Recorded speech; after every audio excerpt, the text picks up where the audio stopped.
पुण्यातल्या स्वारगेट बसस्थानकातल्या शिवशाही बसमध्ये तरुणीवर अत्याचार, आरोपीची ओळख पटली। मुख्यमंत्री फडणवीसांकडनं घटनेची गांभीर्यानं दखल। पालकमंत्री अजित पवारांनी पोलिसांकडनं मागवला कारवाईचा अहवाल।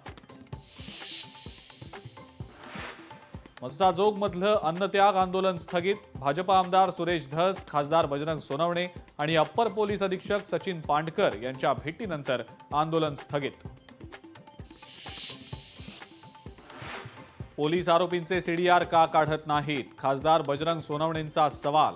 मारेकऱ्यांना पळून जाण्यासाठी पैसे आणि गाडी पुरवल्याचा सोनवणेंचा आरोप।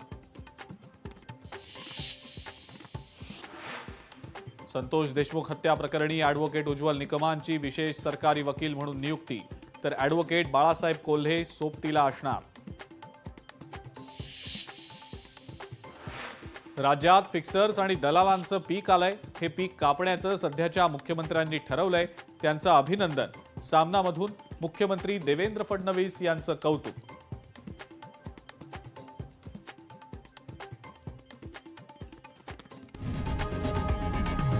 लोकशाही मराठी ऐका, पहा, जागरूक रहा।